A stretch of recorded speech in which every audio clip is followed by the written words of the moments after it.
অভিযোগ আমাদের যে আজকে নারী সুরক্ষা যাত্রা ছিল ভারতীয় জনতা পার্টির তরফ থেকে, যেখানে মাননীয় আমাদের বিরোধী দলনেতা শুভেন্দু অধিকারী মহাশয় উপস্থিত ছিলেন।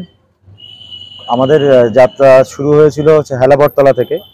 যখন চাপারালি মোড় ক্রস করে জাস্ট টাকি রোডে ঢোকে ওই সংযোগস্থলে কিছু দুষ্কৃতী আমাদের মিছিলের ওপর অতর্কিত হামলা চালায় এবং সেখানে পুলিশ উপস্থিত ছিল। সেই বিষয়ে আমাদের কিছু কর্মী সমর্থক যারা ছিলেন কিছু আহত হয়েছে, 5-7 জন মিলে, এবং সেই বিষয়ে আমরা এখানে কমপ্লেন করতে এলাম যে তারা পুলিশ দুষ্কৃতীদেরকে চিহ্নিত করুক এবং আইনানুগ যথাযথ ব্যবস্থা গ্রহণ করুক। মানে কেন আপনাদের মিছিলে এই হামলা করার পিছনে কারণ কি মনে হয়? এটা আমরা কি করে বলবো, কারণ সকাল থেকেই দেখছি শাসক দল যারা রয়েছে তারা আমাদের ওই মাঠে যেখানে সভাটা হলো সেই মাঠে এবং গোটা রাস্তাটাই আপনারাও দেখেছেন যে আমাদের ফ্ল্যাগের পাশাপাশি তারাও ফ্ল্যাগিং করেছে, বিভিন্ন ফ্লেক্স লাগিয়েছে, পৌরসভার তরফ থেকে গোটা ব্রিজে কিছু ফেস্টুন লাগিয়েছে, ঠিক আছে, যেগুলো কালকে ছিল না। তো এইগুলো করেছে, চলছে, শাসক দলের দাদাগিরি চলছে।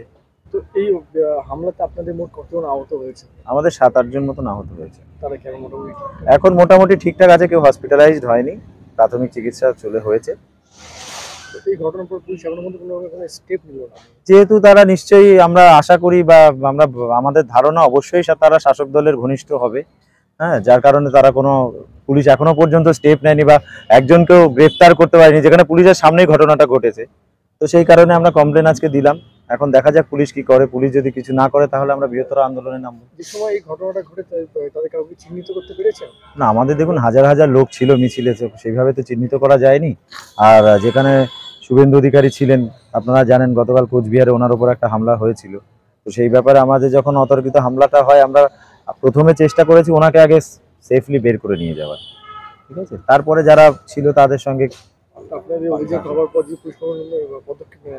আমরা কোর্টে যাব, বৃহত্তর আন্দোলন করব। ডেফিনেটলি পুলিশ যদি না নেয় তাহলে কোর্টের মাধ্যমে আমরা আইনানুগ ব্যবস্থা নেব।